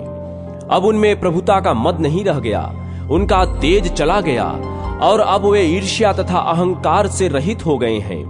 उन्हें इस अवस्था में देखकर राजा बलि के मन में बड़ी दया आई। वे बड़ी उतावली के साथ हंसते हुए बोले, देवराज इंद्र, आप इस सुतल लोक में कैसे पधारे? यहां आने का कारण बताइए। बलि की यह बात सुनकर इंद्र मुस्कुराते हुए बोले, भैया, हम सब देवता क्रोध के अधीन हो रहे हैं। आप सब लोगों की भी यही दशा है। जैसे हम हैं वैसे ही आप लोग भी हैं, अतः हमारा यह कलह निरर्थक है। भाग्यवश आपने मेरा संपूर्ण राज्य एक क्षण में ले लिया तथा बहुत से रत्न भी स्वर्ग से यहां उठा लाए, परंतु वे सभी रत्न तत्काल ही जहां के थे वहीं चले गए। अतः विद्वान पुरुषों को एक दूसरे से मिलकर कर्तव्य के विषय में विचार करना चाहिए। विचार करने से ज्ञान प्राप्त होता है और ज्ञान होने पर संकट से छुटकारा अवश्य मिल जाएगा। इस समय तो मैं संपूर्ण देवताओं के साथ आपके समीप त्राण पाने के लिए आया हूं। इंद्र की यह बात समाप्त होने पर देवऋषि नारद ने राजा बलि को समझाते हुए कहा, दैत्यराज, शरण में आए हुए प्राणी की रक्षा करना महापुरुषों का धर्म है। जो लोग ब्राह्मण, रोगी, वृद्ध तथा शरणागत की रक्षा नहीं करते वे ब्रह्म हत्यारे हैं। इंद्र इस समय शरणागत शब्द से अपना परिचय देते हुए तुम्हारे समीप आए हैं। अतः इनका भली भांति रक्षण और पोषण करना तुम्हारा परम कर्तव्य है। इसमें तनिक भी संदेह की बात नहीं है। देवऋषि नारद के यों कहने पर कर्तव्य और अकर्तव्य के ज्ञान में कुशल दैत्यराज बलि ने स्वयं भी अपनी बुद्धि से विचार किया। तदनंतर लोकपालों और देवताओं सहित इंद्र का बड़े मान के साथ सत्कार किया तथा उनके मन में विश्वास उत्पन्न करने के लिए अनेक प्रकार की सच्ची शपथ भी खाई। इंद्र ने राजा बलि को विश्वास दिलाने की शपथ खाई।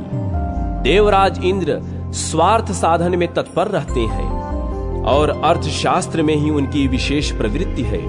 उन्होंने शपथ खाकर राजा बलि के साथ सुतल लोक में ही निवास किया। वहां रहते हुए उन्होंने अनेक वर्ष व्यतीत किए। एक दिन बलि की सभा में बैठे हुए नीति निपुण देवराज इंद्र ने बलि को संबोधित करते हुए हंसते हुए कहा, वीरवर, हमारे हाथी, घोड़े आदि नाना प्रकार के बहुत से रत्न जो इस समय तुम्हें प्राप्त होने योग्य हैं तत्काल ही समुद्र में गिर पड़े हैं। अतः हम लोगों को समुद्र से उन रत्नों का उद्धार करने के लिए बहुत शीघ्र प्रयत्न करना चाहिए। कार्य की सिद्धि के लिए समुद्र का मंथन करना उचित है। इंद्र के इस प्रकार प्रेरणा देने पर बलि ने शीघ्रता पूर्वक पूछा, यह समुद्र मंथन किस उपाय से संभव होगा? इसी समय मेघ के समान गंभीर स्वर में आकाशवाणी हुई, देवताओं, और दैत्यों, तुम क्षीर समुद्र का मंथन करो। इस कार्य में तुम्हारे बल की वृद्धि होगी, इसमें तनिक भी संदेह नहीं है। मंदराचल को मथानी और वासुकी नाग को रस्सी बनाओ। फिर देवता और दैत्य मिलकर मंथन आरंभ करो। यह आकाशवाणी सुनकर सहस्त्रों दैत्य और देवता समुद्र मंथन के लिए उद्यत हो सुवर्ण के सदृश्य कांतिमान मंदराचल के समीप गए। वह पर्वत सीधा, गोलाकार, बहुत मोटा और अत्यंत प्रकाशमान था। अनेक प्रकार के रत्न उसकी शोभा बढ़ा रहे थे। चंदन, पारिजात, नागकेशर, जायफल और चंपा आदि भांति भांति के वृक्षों से वह हरा भरा दिखाई देता था। उस महान पर्वत को देखकर संपूर्ण देवताओं ने हाथ जोड़कर कहा, दूसरों का उपकार करने वाले महाशैल मंदराचल, हम सब देवता तुमसे कुछ निवेदन करने के लिए यहाँ आए हैं, उसे तुम सुनो। उनके यों कहने पर मंदराचल ने देहधारी पुरुष के रूप में प्रकट होकर कहा, देवगण, आप सब लोग मेरे पास किस कार्य से आए हैं, उसे बताइए। तब इंद्र ने मधुर वाणी में कहा, मंदराचल, तुम हमारे साथ रहकर एक कार्य में सहायक बनो। हम समुद्र को मथ कर उससे अमृत निकालना चाहते हैं। इस कार्य के लिए तुम मथनी बन जाओ। मंदराचल ने बहुत अच्छा कहकर उनकी आज्ञा स्वीकार की और देव कार्य की सिद्धि के लिए देवताओं, दैत्यों तथा विशेषतः इंद्र से कहा, पुण्यात्मा देवराज, आपने अपने वज्र से मेरे दोनों पंख काट डाले हैं। फिर आप लोगों के कार्य की सिद्धि के लिए वहां तक मैं चल कैसे सकता हूं? तब संपूर्ण देवताओं और दैत्यों ने उस अनुपम पर्वत को क्षीर समुद्र के तले ले जाने की इच्छा से उखाड़ लिया, परंतु वे उसे धारण करने में समर्थ न हो सके। वह महान पर्वत उसी समय देवताओं और दैत्यों के ऊपर गिर पड़ा। कोई कुचले गए, कोई मर गए, कोई मूर्छित हो गए, कोई एक दूसरे को कोसने और चिल्लाने लगे तथा कुछ लोगों ने बड़े क्लेश का अनुभव किया। इस प्रकार उनका उद्यम और उत्साह भंग हो गया। वे देवता और दानव सचेत होने पर जगदीश्वर भगवान विष्णु की स्तुति करने लगे। शरणागत वत्सल महाविष्णु, हमारी रक्षा कीजिए, रक्षा कीजिए। आपने ही संपूर्ण चराचर जगत को व्याप्त कर रखा है। उस समय देवताओं का कार्य सिद्ध करने के लिए गरुड़ की पीठ पर बैठे हुए भगवान विष्णु सहसा वहां प्रकट हो गए। वे सबको अभय देने वाले हैं। उन्होंने देवताओं और दैत्यों की ओर दृष्टिपात करके खेल ही खेल में उस महान पर्वत को उठाकर गरुड़ की पीठ पर आरूढ़ कर दिया। फिर वे देवताओं और दैत्यों को क्षीर समुद्र के उत्तर तट पर ले गए और पर्वत श्रेष्ठ मंदराचल को समुद्र में डालकर तुरंत वहां से चल दिए। तदनंतर सब देवता दैत्यों को साथ लेकर वासुकी नाग के समीप गए और उनसे भी अपनी प्रार्थना स्वीकार कराई। इस प्रकार मंदराचल को मथानी और वासुकी नाग को रस्सी बनाकर देवताओं और दैत्यों ने क्षीर समुद्र का मंथन आरंभ कर दिया। इतने में ही वह पर्वत समुद्र में डूबकर रसातल को जा पहुंचा। तब लक्ष्मीपति भगवान विष्णु ने कच्छप रूप धारण करके तत्काल ही मंदराचल को ऊपर उठा दिया। उस समय यह एक अद्भुत घटना हुई। फिर जब देवता और दैत्यों ने मथानी को घुमाना आरंभ किया, तब वह पर्वत बिना गुरु के ज्ञान की भांति कोई सुदृढ़ आधार न होने के कारण इधर उधर डोलने लगा। यह देख परमात्मा भगवान विष्णु स्वयं ही मंदराचल के आधार बन गए और उन्होंने अपनी चारों भुजाओं से मथानी को बनाए हुए उस पर्वत को भली भांति पकड़कर उसे सुखपूर्वक घुमाने योग्य बना दिया।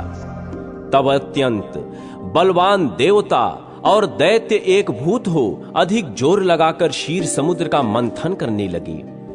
कच्छप रूपधारी भगवान की पीठ जन्म से ही कठोर थी और उस पर घूमने वाला पर्वत श्रेष्ठ मंदराचल भी वज्रसार की भांति दृढ़ था। उन दोनों की रगड़ से समुद्र में बड़वा नल प्रकट हो गया। साथ ही हालाहल विष उत्पन्न हुआ।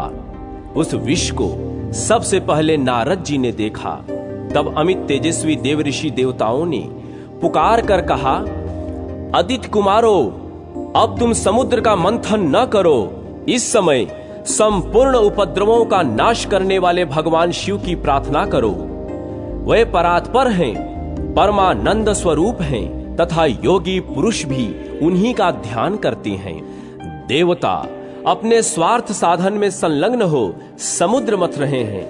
वे अपनी ही अभिलाषा में तन्मय होने के कारण नारद जी की बात नहीं सुन सके। केवल उद्यम का भरोसा करके वे क्षीर सागर के मंथन में संलग्न थे।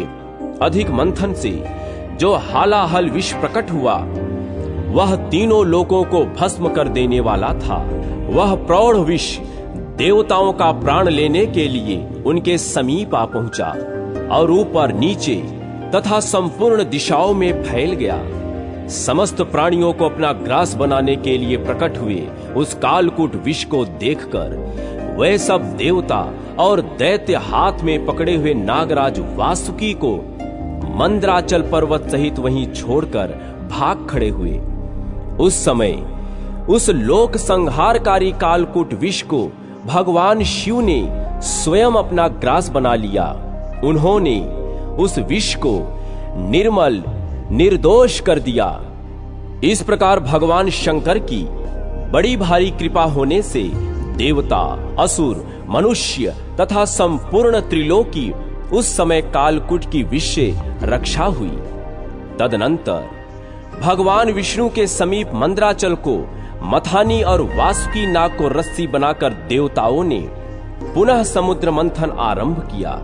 तब समुद्र से देव कार्य की सिद्धि के लिए अमृतमयी कलाओं से परिपूर्ण चंद्रदेव प्रकट हुए। संपूर्ण देवता, असुर और दानवों ने भगवान चंद्रमा को प्रणाम किया और गर्गाचार्य जी अपने अपने चंद्रबल की यथार्थ रूप से जिज्ञासा की। उस समय गर्गाचार्य जी ने देवताओं से कहा, इस समय तुम सब लोगों का बल ठीक है। तुम्हारे सभी उत्तम ग्रह केंद्र स्थान में, लग्न में, चतुर्थ स्थान में, सप्तम स्थान में और दशम स्थान में हैं। चंद्रमा से गुरु का योग हुआ है।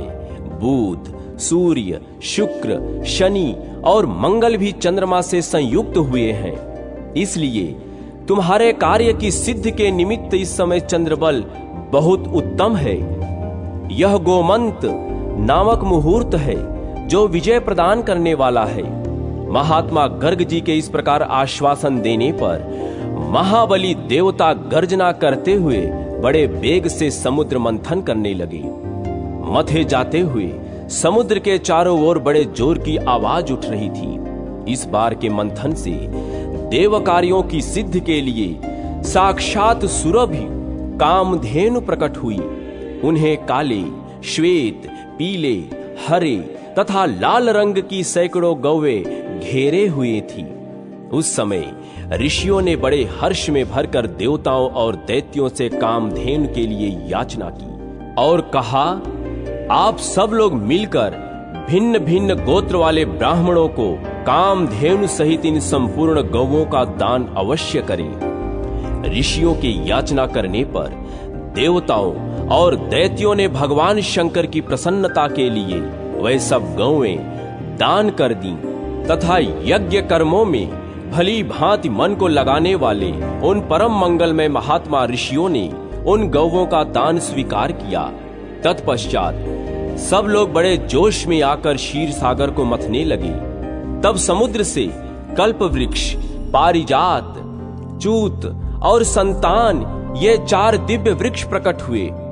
उन सबको एकत्र रखकर देवताओं ने पुनः बड़े वेग से समुद्र मंथन आरंभ किया। इस बार के मंथन से रत्नों में सबसे उत्तम रत्न कौस्तुभ प्रकट हुआ, जो सूर्य मंडल के समान परम कांतिमान था। वह अपने प्रकाश से तीनों लोकों को प्रकाशित कर रहा था। देवताओं ने चिंतामणि को आगे रखकर कौस्तुभ का दर्शन किया और उसे भगवान विष्णु की सेवा में भेंट कर दिया।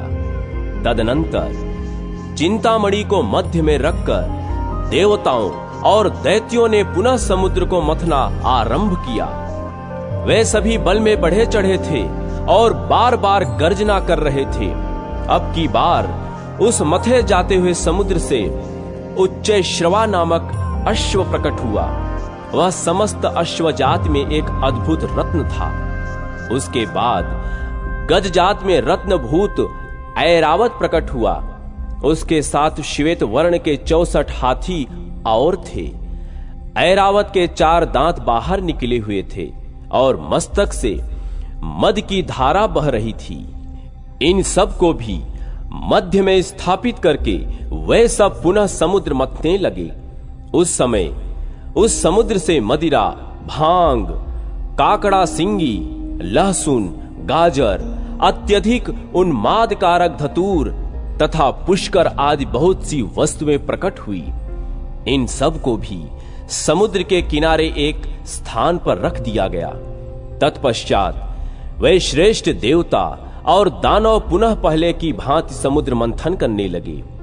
अब की बार समुद्र से संपूर्ण भुवनों की एकमात्र अधीश्वरी दिव्य रूपा देवी महालक्ष्मी प्रकट हुई, जिन्हें ब्रह्मवेत्ता पुरुष आन्वीक्षिकी वेदांत विद्या कहते हैं। इन्हीं को दूसरे लोग मूल विद्या कहकर पुकारते हैं। कुछ सामर्थ्यशाली महात्मा इन्हीं को वाणी और ब्रह्म विद्या भी कहते हैं। कोई कोई इन्हीं को रिद्धि, सिद्धि, आज्ञा और आशा नाम देते हैं। कोई योगी पुरुष इन्हीं को वैष्णवी कहते हैं। सदा उद्यम में लगे रहने वाले माया के अनुयायी इन्हीं को माया के रूप में जानते हैं। जो अनेक प्रकार के सिद्धांतों को जानने वाले तथा ज्ञान शक्ति से संपन्न हैं, वे इन्हीं को भगवान की योग माया कहते हैं। देवताओं ने देखा देवी महालक्ष्मी का रूप परम सुंदर है। उनके मनोहर मुख पर स्वाभाविक प्रसन्नता विराजमान है। हार और नुपुरों से उनके श्रीअंगों की बड़ी शोभा हो रही है। मस्तक पर छत्र तना हुआ है। दोनों ओर से चमर डुल रहे हैं। जैसे माता अपने पुत्रों की ओर स्नेह और दुलार भरी दृष्टि से देखती है, उसी प्रकार सती महालक्ष्मी ने देवता, दानव, सिद्ध, चारण और नाग आदि संपूर्ण प्राणियों की ओर दृष्टिपात किया। माता महालक्ष्मी की कृपा दृष्टि पाकर संपूर्ण देवता उसी समय श्री संपन्न हो गए। वे तत्काल राज्याधिकारी के शुभ लक्षणों से संपन्न दिखाई देने लगे। तदनंतर देवी लक्ष्मी ने भगवान मुकुंद की ओर देखा। उनके श्रीअंग तमाल के समान श्याम वर्ण थे। कपोल और नासिका बड़ी सुंदर थी। वे परम मनोहर दिव्य शरीर से प्रकाशित हो रहे थे। उनके वक्ष स्थल में श्री वत्स का चिन्ह सुशोभित था। भगवान के हाथ में कौमोद की गदा शोभा पा रही थी। भगवान नारायण की उस दिव्य शोभा को देखते ही लक्ष्मी जी आश्चर्यचकित हो उठी और हाथ में वनमाला ले सहसा हाथी से उतर पड़ी। वह माला श्री जी ने अपने ही हाथों से बनाई थी। उसके ऊपर भ्रमर मंडरा रहे थे। देवी ने वह सुंदर वनमाला परम पुरुष भगवान विष्णु के कंठ में पहना दी और स्वयं उनके वाम भाग में जाकर खड़ी हो गई। उस शोभशाली दंपति का वह दर्शन करके संपूर्ण देवता, दैत्य, सिद्ध, अप्सराएं, किन्नर तथा चारण गण परम आनंद को प्राप्त हुए। अमृत की उत्पत्ति, भगवान का मोहिनी रूप द्वारा देवताओं को अमृत पिलाना, शिव के द्वारा राहु से चंद्रमा की रक्षा तथा शिव के लिए दीपदान, रुद्राक्ष धारण और विभूति धारण का महात्म्य। लोमश जी कहते हैं, तदनंतर लक्ष्मी जी के साथ परमानंद में भगवान विष्णु को प्रणाम करके देवता और दैत्य पुनः अमृत के लिए समुद्र मथने लगे। उस समय समुद्र से महायशस्वी धनवंतरी राज प्रकट हुए। उनकी तरुण अवस्था थी तथा वे द्वितीय शंकर की भांति मृत्यु पर विजय पा चुके थे। उन्होंने अपने दोनों हाथों में अमृत से भरा हुआ कलश ले रखा था। देवता जब तक उनके मनोहर स्वरूप का दर्शन करने में लगे थे, तब तक वृषपर्वा दैत्य ने बलपूर्वक उनके हाथ का कलश छीन लिया। इस प्रकार उस सुधापूर्ण कलश को लेकर अमृत पान के लिए उत्सुक हुए दैत्य पाताल लोक में चले आए। जब पीछे पीछे देवता भी वहां आए, तब राजा बलि ने उनसे कहा, देवताओं, तुम सब लोग तो रत्नमय सामग्रियां पाकर कृतार्थ हो चुके हो। हमने तो केवल इस अमृत को ही पाकर संतोष किया है। अब तुम लोग प्रसन्नता पूर्वक शीघ्र यहां से स्वर्गलोक को चले जाओ। राजा बलि के द्वारा इस प्रकार फटकारे जाने पर संपूर्ण देवता भगवान नारायण के समीप गए। भगवान ने देखा देवताओं का मनोरथ भंग हो चुका है। तब उन्होंने अपनी वाणी से आश्वासन देते हुए कहा, देवताओं, डरो मत। मैं योग माया के प्रभाव से दानवों को मोहित करके तुम्हारे लिए अमृत ले आऊंगा। यों कहकर अनाथों को शरण देने वाले भगवान विष्णु ने सब देवताओं को वहीं ठहराकर मोहिनी रूप धारण किया। इधर दैत्य आपस में ही रोषपूर्ण बातें कर रहे थे। उनमें अमृत के लिए परस्पर विवाद छिड़ गया था। इसी समय मोहिनी देवी वहां आई। संपूर्ण प्राणियों के मन को मोह लेने वाली उस युवती को देखकर दैत्य लोग आश्चर्यचकित हो उठे और प्यासी आंखों से उसकी ओर देखने लगे। राजा बलि ने कहा, महाभागे, मेरी एक बात मानो। हम सब लोगों के विवाद की शीघ्र शांति हो जाए, इसके लिए तुम ही इस अमृत का विभाजन कर दो। श्री मोहिनी बोली, विद्वान पुरुष को स्त्रियों का विश्वास नहीं करना चाहिए।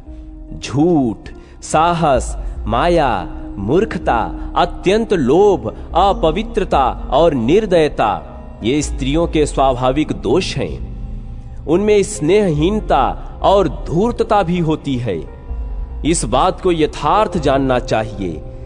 जैसे पक्षियों में कौवा और शिकारी जीवों में सियार धूर्त है, वैसे ही मनुष्यों में स्त्री सदा धूर्त होती है। यह बात बुद्धिमान पुरुषों को भली भांति समझ लेनी चाहिए। मेरे साथ आप लोग मित्र भाव कैसे प्रकट कर रहे हैं? यहां यह बात सर्वथा अज्ञात है कि आप कौन हैं और कौन मैं हूं। आप सब लोग कर्तव्य और अकर्तव्य के ज्ञान में निपुण हैं। अतः आपको भली भांति सोच विचार कर ही पराई बुद्धि से अपने हित साधन का प्रयास करना चाहिए। राजा बलि ने कहा, देवी, तुम यथोचित विभाग करके आज हम सबको अमृत बांट दो। तुम जिसे जितना दोगी उतना ही हम ग्रहण कर लेंगे।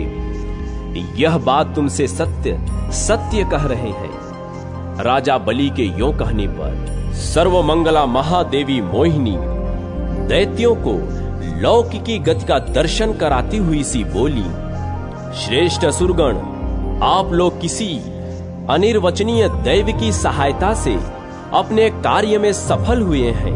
अतः अमृत का अधिवासन करें। इसे घर के भीतर सुरक्षित रूप से रख दें। आज व्रती रहकर कल सवेरे अमृत का पारण करें।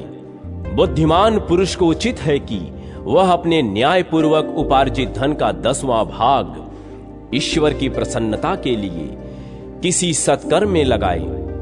दैत्यगण योग माया से मोहित हो चुके थे। वे अधिक समझदार भी नहीं थे। अतः मोहिनी देवी ने जो कुछ कहा उसे ठीक मानकर उन्होंने सब वैसा ही किया। रात को सबने बड़ी प्रसन्नता के साथ जागरण किया और उषा काल आते ही प्रातः स्नान किया। समस्त आवश्यक कृत्य पूरा करके बलि आदि असुर अमृत पान करने के लिए वहां आए और क्रमशः पंगत लगाकर बैठ गए। बलि, वृषपर्वा, नमुचि, शंख, बुद्ध, सुदृष्ट, संघाद, कालनेमि, विभीषण, वातापि, इल्वल, कुंभ, निकुंभ, प्रघस, सुंद, उपसुंद, निशुंभ, शुंभ तथा अन्यान्य दैत्य दानव एवं राक्षस क्रमशः पंक्ति लगाकर बैठे। उस समय मोहिनी देवी हाथ में सुधा कलश लिए अपनी उत्तम कांत से बड़ी शोभा पा रही थी। इसी समय संपूर्ण देवता भी हाथों में भोजन पात्र लिए असुरों के समीप आए। उन्हें देखकर मोहिनी देवी ने असुरों से कहा, इन्हें आप लोग अपने अतिथि समझें। ये धर्म को ही सर्वस्व मानकर उसका साधन करने वाले हैं। इनके लिए यथाशक्ति दान देना चाहिए। जो लोग अपनी शक्ति के अनुसार दूसरों का उपकार करते हैं उन्हें ही धन्य मानना चाहिए। वे ही संपूर्ण जगत के रक्षक तथा परम पवित्र हैं। जो केवल अपना ही पेट भरने के लिए उद्योग करते हैं वे क्लेश के भागी होते हैं। मोहिनी देवी के यों कहने पर असुरों ने इंद्रादि देवताओं को भी अमृत पीने के लिए बुलाया। तब सभी देवता सुधा पान करने के लिए वहां बैठे। उनके बैठ जाने पर संपूर्ण धर्मों को जानने वाली तथा देवताओं का स्वार्थ सिद्ध करने वाली मोहिनी देवी ने यह उत्तम बात कही। वैदिकी श्रुति कहती है कि सबसे पहले अतिथियों का सत्कार होना चाहिए। अब आप लोग ही बतावें। महाभाग राजा बलि आदि स्वयं कहें, मैं पहले किनको अमृत परोसूं? बलि ने उत्तर दिया, देवी तुम्हारी जैसी रुचि हो वैसे ही करो। पवित्रात्मा राजा बलि के द्वारा इस प्रकार सम्मान दिए जाने पर मोहिनी देवी ने परोसने के लिए अमृत का कलश हाथ में उठा लिया और सबसे पहले देवताओं के समुदाय को शीघ्रतापूर्वक अमृत देना आरंभ किया। मोहिनी देवी अपने सुधा सदृश्य हास रसामृत की ही भांति उस अमृत रस को भी देवताओं के आगे बारंबार उड़ेलने लगी। उनके दिए हुए सुधा रस को संपूर्ण देवताओं, देवेश्वरों, लोकपालों, गंधर्वों, यक्षों और अप्सराओं ने खूब छक कर पिया। उस समय राहु नामक दैत्य अमृत पीने के लिए देवताओं की पंक्ति में जा बैठा। उसने ज्यों ही अमृत पीने की इच्छा की, सूर्य और चंद्रमा ने अमित तेजस्वी भगवान विष्णु को इसकी सूचना दे दी। तब भगवान ने विकृत एवं विकराल शरीर वाले राहु का मस्तक काट डाला। उसका कटा हुआ मस्तक आकाश में उड़ गया और धड़ पृथ्वी पर गिर पड़ा। उस समय 100 करोड़ मुख्य दैत्य गर्जते तथा महान बल पराक्रम वाले देवताओं को युद्ध के लिए ललकारते हुए आगे बढ़े। महाकाय राहु चंद्रमा को अपना ग्रास बनाकर इंद्र के पीछे दौड़ा। वह संपूर्ण देवताओं पर ग्रास लगाता जा रहा था। राहु यद्यपि एक ही था तथापि वह सर्वत्र पहुंचा दिखाई देता था। यह देख देवता भय से विह्वल हो चंद्रमा को आगे करके बड़ी उतावली के साथ भागे और पृथ्वी छोड़कर स्वर्गलोक में चले गए। वे स्वर्ग में ज्यों ही पहुंचे त्यों ही राहु भी महान वेग से उनके आगे आकर खड़ा हो गया। वह चंद्रमा को निगल जाना चाहता था। यह देख चंद्रमा ने भय से व्याकुल होकर भगवान शंकर की शरण में जाने का विचार किया। वे मन ही मन शिव जी का स्मरण करके स्तुति करने लगे।